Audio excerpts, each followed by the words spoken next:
2019-20 यानी कि जब से योगी सरकार बनी है या जब से हमारे देश के प्रधानमंत्री नरेंद्र मोदी जी बने हैं, तब से लेकर के कितनी घटनाएं हुई, कितने इनकाउंटर हुए, सारी लिस्ट मैं आपके सामने रख दूंगा। इसको सुनने के बाद आप आश्चर्यचकित हो जाएंगे कि इसी सरकार में इतने इनकाउंटर क्यों हुई। क्या अगली सरकारें जो थी वो इतनी जागरूक नहीं थी? अगली सरकारों के ऊपर भी आप सवाल उठाएंगे और शायद हमारे ऊपर भी आप लोग सवाल उठाएंगे। तो मैं पहले अपने गांव की 2 शब्दों में कहानी सुनाता हूं कि एक व्यक्ति मजाक मजाक में अपने भतीजे से कह देता है कि हम आपकी मौसियां हैं। किसी बात को लेकर के थोड़ा मजाक हुई और मजाक ही मजाक में उसने कह दिया कि हम आपके मौसियां हैं, यानी मौसा।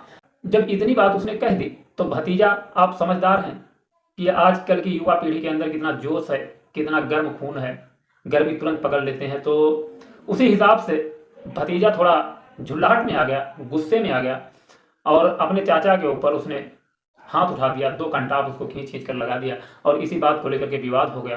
तो हंसी भी आती है और गुस्सा भी आता है। अब आगे मैं आपको सुनाने जा रहा हूं कि 2019 से 2021 के बीच देश में पुलिस एनकाउंटर में गलती से 15 निर्दोष लोगों की मौत हुई है। इनमें से 4 मौतें उत्तर प्रदेश में हुई हैं। 2012 से 2021 के बीच पूरे देश में फर्जी एनकाउंटर्स के कुल 44 केस दर्ज किए गए। इनमें से सिर्फ 6 केसों में चार्जशीट तैयार हुई, जारी हुई और 12 पुलिस वाले गिरफ्तार हुए, लेकिन किसी को भी सजा नहीं मिली। सुप्रीम कोर्ट के वरिष्ठ वकील आशीष पांडे के मुताबिक भारतीय संविधान में एनकाउंटर जैसा कोई शब्द ही नहीं है। यह पुलिसिया कार्रवाई के दौरान इस्तेमाल किया जाने वाला शब्द है। कस्टडी में मौत को लेकर सीआरपीसी में साल 2015 यानी 2015 में 176(1)A प्रावधान जोड़ा गया। इसके अनुसार किसी व्यक्ति की न्यायिक हिरासत में मौत होने, उसके गायब होने या बलात्कार होने के मामले में मजिस्ट्रेट जांच जरूरी है। इसके तरीके को लेकर भी अलग अलग मामलों में सुप्रीम कोर्ट ने निर्देश दिए हैं और जरूरत पड़ने पर हस्तक्षेप भी किया है। मामले की शुरुआती जांच अक्सर उन्हीं पुलिसकर्मियों द्वारा की जाती है जिनकी हिरासत में व्यक्ति की मौत हुई हो। ऐसे में कई बार मौत के स्पष्ट कारण का पता नहीं चल पाता है। ऐसे मामलों में स्थानीय पुलिस और डॉक्टर्स द्वारा पक्षपात करने की आशंका भी बनी रहती है। आशीष कहते हैं, हिरासत में हुई मौत को लेकर कई सख्त निर्देश होने के बावजूद प्रक्रिया की कमियों के चलते एक सीमा से ज्यादा जांच नहीं हो पाती जब तक कि सरकार खुद न चाहे। अब जैसे कहते हैं कि बहुत से केस ऐसे होते हैं जिनमें जिस पुलिसकर्मियों के द्वारा व्यक्ति को हिरासत में लिया गया और उसकी मौत हो गई, तो वही पुलिसकर्मी उसकी जांच करेंगे तो जाहिर सी बात है, अगर उनकी कस्टडी में मौत हुई है या उनसे कोई गलती हुई है या उन्हीं ने उनको मौत के घाट उतार दिया है, तो जाहिर सी बात है जब वही पुलिस वाले जांच करेंगे तो सत्य कहां स्पष्ट रूप से सामने रखेंगे। जनता के बीच प्रभाव रखने वाले बाहुबलियों पर कानूनी कार्रवाई लंबी, उबाऊ और ज्यादातर बिना निष्कर्ष की होती है। इस प्रक्रिया में समाज का धैर्य खत्म हो जाता है। जनता और खास तौर पर मध्यम वर्ग के लोग चाहते हैं कि ऐसे लोगों को तुरंत न्याय दिया जाना चाहिए। प्रशासन भी जानता है कि इस भावना को समझता है। जनता सोचती है कि यह ठीक ही हो रहा है। उत्तर प्रदेश में सरकार खुद बाहुबली की भूमिका निभा रही है। इसका उसे राजनीतिक फायदा हो रहा है। समाज का एक बड़ा वर्ग इसे सकारात्मक नजरिया से देखता है। उत्तर प्रदेश के मुख्यमंत्री खुलेआम कहते हैं कि आप सरेंडर कर दीजिए या गोली खाने के लिए तैयार रहिए। इस बात को इस तरह पेश किया जाता है कि यह प्रशासन का कानून व्यवस्था सुधारने का तरीका है। अपराधियों को गिरफ्तार करने, जांच करके मुकदमा चलाने के बजाय उत्तर प्रदेश पुलिस तय करती है कि हम ऑपरेशन लगड़ा चलाएंगे और वह अपराधियों की टांगों पर गोली मारती है। कानूनी प्रक्रिया के बजाय शॉर्टकट अपनाया जाता है। यह हमारी कानून की प्रणाली, राजनीतिक प्रणाली और प्रशासन का मिला जुला दुष्परिणाम है। दुनिया में 25 से 30 साल बाद सिस्टम में सुधार होते हैं।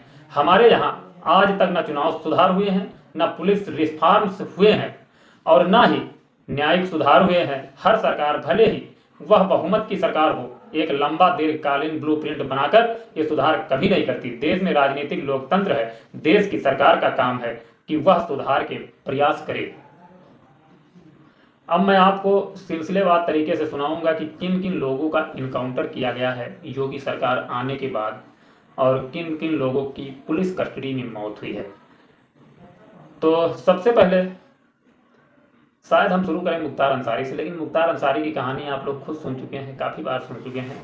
चलो फिर भी हम शुरुआत करेंगे, बहुत सटीक शुरुआत करेंगे। आप लोग सुनेंगे तो आप लोगों को लगेगा कि हाँ, एक ये निष्पक्ष बात रखी गई है और निष्पक्ष बात करने की क्षमता भी होना चाहिए। फिलहाल आज हम क्षमता जुटा करके आए हैं। हम आज बात करेंगे उत्तर प्रदेश में बीते 7 सालों में कम से कम 10 कुख्यात गैंगस्टर की संदिग्ध मौत हो चुकी है। कोई मेडिकल जांच करवाने जाते वक्त मरा, कोई कोर्ट जाते समय गोलियों से मरा, किसी की कस्टडी के दौरान बीमारी से मौत हुई और कई गैंगस्टर एनकाउंटर में मारे गए। इसी कड़ी में सबसे लेटेस्ट नाम मुख्तार अंसारी का जुड़ा है, जिसका बांदा जेल में कार्डियक अरेस्ट से निधन हो गया। मुख्तार अंसारी की आज बात हम कर लेते हैं फिर से दोबारा। 2 वीडियो ऑलरेडी हम डाल चुके हैं, लेकिन आज हम फिर से बात कर लेते हैं। 26 मार्च 2024 को बांदा जेल में बंद मुख्तार की तबीयत बिगड़ी। उसे पेट दर्द और शौच में समस्या थी।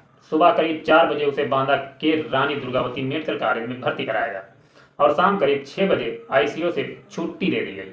28 मार्च को दोबारा तबीयत बिगड़ने पर रात 8:45 पर मुख्तार को उल्टी की शिकायत और बेहोशी की हालत में मेडिकल कॉलेज में भर्ती कराया गया। मेडिकल बुलेटिन के मुताबिक 9 डॉक्टरों की टीम ने तत्काल मेडिकल सहायता उपलब्ध कराई, लेकिन कार्डियक अरेस्ट के चलते मौत हो गई।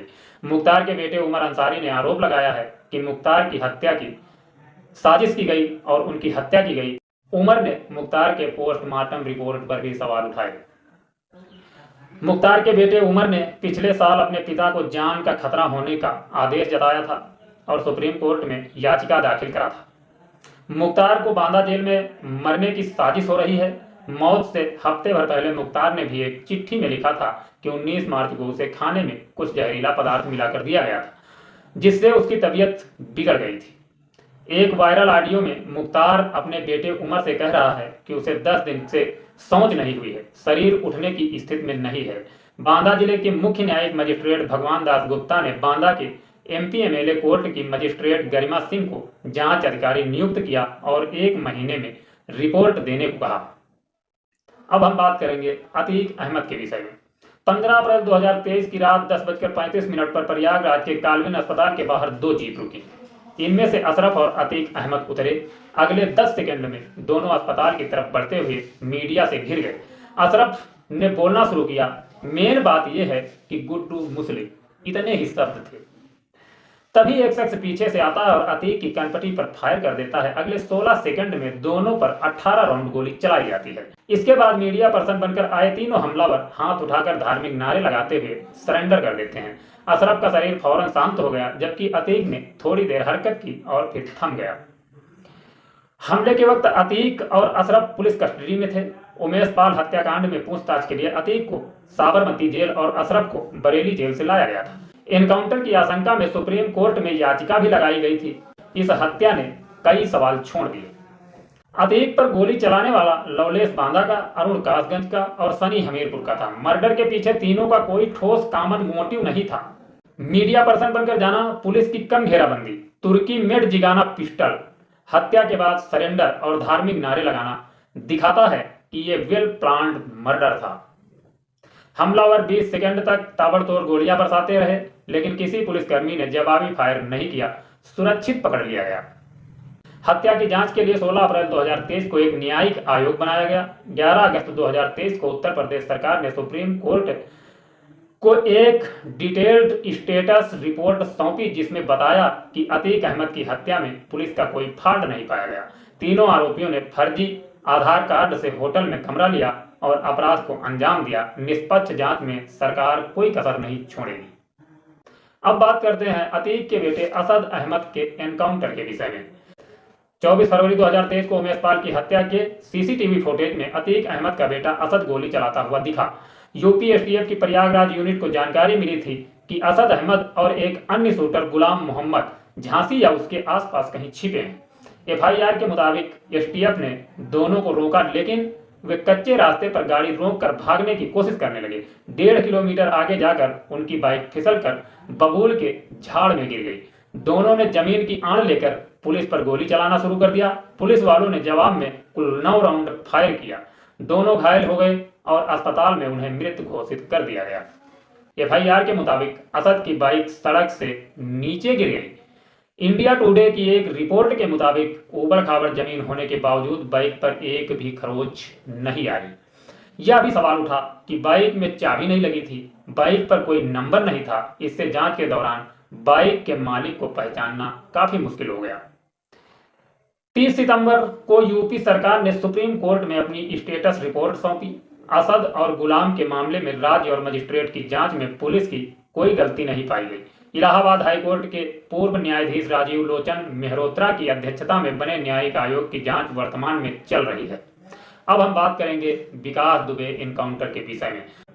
2 जुलाई 2020 को पुलिस की एक टीम गैंगस्टर विकास दुबे को पकड़ने बिकरू गांव गई। विकास और उसके साथियों ने हमला कर दिया, जिसमें बिल्हौर सीओ देवेंद्र मिश्र सहित 8 पुलिस वालों की मौत हो गई।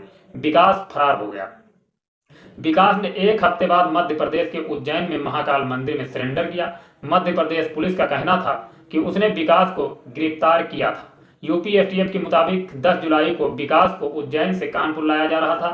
कानपुर के पास से पुलिस की गाड़ी हादसे का शिकार होकर पलट गई। इस दौरान विकास दुबे ने हथियार छीनकर भागने की कोशिश की, जिसके बाद पुलिस को आत्मरक्षा में विकास को गोली मारनी पड़ी। विकास दुबे गैंग के 5 अन्य लोग भी एनकाउंटर में मारे गए। विकास की गिरफ्तारी से एक दिन पहले इसी तरह उसके 2 साथियों की यूपी एसटीएफ से मुठभेड़ में मौत हो गई थी। विकास के साथ ऐसा ही कुछ होने की आशंका थी। उसके एनकाउंटर पर कई सवाल उठे। उज्जैन से कानपुर तक 1200 किलोमीटर के सफर में कोई बाधा नहीं आई, लेकिन कानपुर के पास पहुंचते ही ऐसा क्या हुआ कि सिर्फ उसी गाड़ी का एक्सीडेंट हुआ जिसमें विकास बैठा था। कांग्रेस प्रवक्ता रणदीप सुरजेवाला ने कहा कि विकास दुबे के पैर में राड़ पड़ी थी। वो कुछ दूर ठीक से चल नहीं पाता था, तो पुलिस कर्मियों की पकड़ से कैसे भाग गया। कार से लाने के दौरान विकास को हथकड़ी क्यों नहीं लगाई गई। काफिले के साथ चल रहे पत्रकारों को कुछ ही दूर पहले क्यों रोक दिया गया। सुप्रीम कोर्ट के पूर्व जज BS चौहान की अध्यक्षता वाले पैनल ने मामले की जांच की। इसमें कहा गया था कि जुलाई 2020 में विकास दुबे और उसके साथियों की मौत के बारे में पुलिस ने जो कहा है उसमें कोई संदेह या शक नहीं है। 1 अक्टूबर 2023 को यूपी सरकार ने सुप्रीम कोर्ट में बताया कि आपराधिक जांच, मजिस्ट्रेट जांच और मानवाधिकार आयोग ने भी राज्य सरकार के एक्शन में कोई दोष नहीं पाया है। अब हम बात कर लेते हैं मुन्ना बजरंगी के विषय में। मुख्तार अंसारी के करीबी रहे प्रेम प्रकाश सिंह उर्फ मुन्ना बजरंगी पर भाजपा विधायक कृष्णानंद राय की दिन दहाड़े हत्या का आरोप था। 2018 में उसे झांसी से बागपत जेल में शिफ्ट किया गया था। 9 जुलाई 2018 को कोर्ट में पेशी से कुछ घंटे पहले ही कथित रूप से जेल में बंद गैंगस्टर सुनील राठी से मुन्ना का झगड़ा हो गया। राठी ने हाई सिक्योरिटी बैरक में पिस्तौल से गोली मारकर मुन्ना की हत्या कर दी। पोस्टमार्टम रिपोर्ट के मुताबिक 10 गोलियां लगने से मुन्ना की मौत हुई। सुनील राठी ने हत्या की जिम्मेदारी भी ले ली। हत्या से ठीक 1 हफ्ते पहले मुन्ना की पत्नी सीमा सिंह ने जेल के भीतर मुन्ना की हत्या की आशंका जताई थी। कथित रूप से जिस पिस्टल से मुन्ना की हत्या हुई उसे 1 मैगजीन और 22 जिंदा कारतूसों के साथ जेल में एक पानी की टंकी से बरामद किया गया था। इंडियन एक्सप्रेस की रिपोर्ट के मुताबिक फॉरेंसिक रिपोर्ट से पता चला कि वह हथियार नहीं था जिससे मुन्ना बजरंगी पर गोलियां चलाई गई थी। मुन्ना बजरंगी के रिश्तेदार हेमंत सिंह का आरोप था कि प्रशासन ने बिना मजिस्ट्रेट की अनुमति के मुन्ना को बागपत जेल में दाखिल किया, जबकि उसे पुलिस लाइन लेकर आना था। फरवरी 2020 में हाई कोर्ट ने सीबीआई जांच का आदेश दिया था। इसके बाद सीबीआई ने बागपत से अरविंद बबलू और एक अन्य शख्स को गिरफ्तार किया। जनवरी 2023 में केस की जिम्मेदारी सीबीआई की दिल्ली यूनिट को सौंप दी गई, लेकिन अभी तक मामले की जांच में कोई फाइनल रिपोर्ट नहीं आई है। अब हम बात करेंगे पुष्पेंद्र यादव हत्याकांड के विषय में। पुष्पेंद्र यादव के पास 2 ट्रक थे जिससे वह बालू की ढुलाई का काम करता था। पुलिस का आरोप था कि पुष्पेंद्र खनन माफिया था।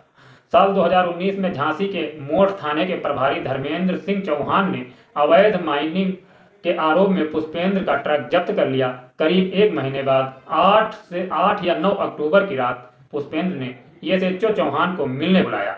जब चौहान पहुंचे तो पुष्पेंद्र और उसके 2 साथियों ने चौहान पर हमला कर दिया और उनकी कार लेकर भाग निकले। एसएचओ चौहान के चेहरे पर फायर बर्न के निशान मिले थे। पुलिस के मुताबिक रात को करीब 2:30 बजे पुष्पेंद्र की कार करीब 40 किलोमीटर दूर एक जगह देखी गई। पुलिस ने रोकने की कोशिश की तो पुष्पेंद्र और उसके साथियों ने पुलिस पर फायरिंग कर दी। जवाबी कार्रवाई में पुष्पेंद्र मारा गया और उसके साथ 2 लोग और थे, वो भाग निकले। पुलिस ने पुष्पेंद्र के आपराधिक इतिहास का दावा किया था। उस पर गुंडा एक्ट सहित कई मामले दर्ज थे। पुष्पेंद्र की मौत के बाद परिजनों ने उसका शव लेने से इनकार कर दिया था। पुष्पेंद्र की पत्नी शिवांगी ने हाई कोर्ट में याचिका दाखिल कर एनकाउंटर में शामिल पुलिस वालों पर हत्या का केस दर्ज करने की मांग की थी। पुष्पेंद्र के परिजनों का आरोप था कि पुष्पेंद्र यादव और थाना प्रभारी चौहान के बीच नियमित रूप से पैसों का लेन देन होता था। घटना वाले दिन भी इसी को लेकर विवाद हुआ और धर्मेंद्र चौहान ने पुष्पेंद्र की गोली मारकर हत्या कर दी। 29 मार्च 2023 को पुष्पेंद्र की पत्नी शिवांगी ने अपने मायके में फांसी लगाकर सुसाइड कर लिया। पुष्पेंद्र के पिता का कहना था कि बेटे की मौत के बाद वह अकेला महसूस कर रही थी। पुष्पेंद्र की पत्नी शिवांगी की शिकायत पर अक्टूबर 2022 में धर्मेंद्र चौहान और बाकी पुलिसकर्मियों पर मामला दर्ज कर जांच सीबीसीआईडी को सौंपी गई। जांच जारी है, लेकिन अभी इस मामले में एजेंसी ने कोई रिपोर्ट नहीं दी है। अन्य गैंगस्टर के विषय में अब हम बात करेंगे। 14 अप्रैल 2021 को चित्रकूट जेल के अंदर 3 गैंगस्टर मुकीम काला, मिराजुद्दीन उर्फ मिराज और अंशु दीक्षित की गोली मारकर हत्या कर दी गई थी। जून 2023 में अंडरवर्ल्ड डॉन छोटा राजन के करीबी गैंगस्टर खान मुबारक को इलाज के लिए हरदोई जिला अस्पताल भेजा गया था। महज 1 घंटे के अंदर उसकी मौत हो गई थी। नवंबर 2022 में गैंगस्टर मुनीर मेहताब की वाराणसी के एक अस्पताल में इलाज के दौरान मौत हो गई थी। उसे तबीयत बिगड़ने के बाद सोनभद्र जेल से अस्पताल लाया गया था। 7 जून 2023 को गैंगस्टर संजीव जीवा महेश्वरी को लखनऊ कोर्ट में पेशी के लिए ले जाते वक्त 16 राउंड गोली मारी गई। अस्पताल ले जाते वक्त मौत हो गई थी। 20 मार्च 2017 से 15 दिसंबर 2023 तक उत्तर प्रदेश पुलिस ने इन 6 सालों में 10,814 एनकाउंटर किए। 194 अपराधी मुठभेड़ में मारे गए और 5,942 घायल हुए। इन कार्रवाई में पुलिस बल के 16 जवान शहीद हुए और 1505 पुलिसकर्मी घायल हुए। जनवरी 2020 से 15 दिसंबर 2023 तक यूपी के 68 माफियाओं और उनके गैंग के सदस्यों की 3758 करोड़ से ज्यादा की संपत्ति या तो जब्त की गई या फिर उस पर बुलडोजर चला दिया गया। गैंगस्टर अधिनियम तहत कुल 124 अरब 4 करोड़ 18,52,161 रुपए की लागत की चल अचल संपत्तियों को जब्त किया गया। आज की कहानी इतनी ही रही। आगे बहुत कुछ है, लेकिन बताने के लिए टाइम होना चाहिए, आप लोगों को सुनने के लिए भी टाइम होना चाहिए। तो इस वीडियो से हम लेना चाहेंगे इजाजत। मिलेंगे नेक्स्ट वीडियो में। अपना ख्याल रखना, अपने परिवार का ख्याल रखना, अपने दोस्तों का ख्याल रखना। हंसते खेलते हुए जिंदगी को पार कर देना, लेकिन किसी क्राइम के नजदीक मत जाना। इतनी जरूर कोशिश करना कि कोई क्राइम अपने हाथ से ना हो। अगर गुस्सा आए तो उस गुस्सा को शांत कर लेना, लेकिन अपने हाथों को क्राइम की तरफ मत बढ़ने देना। जय हिंद, जय भारत।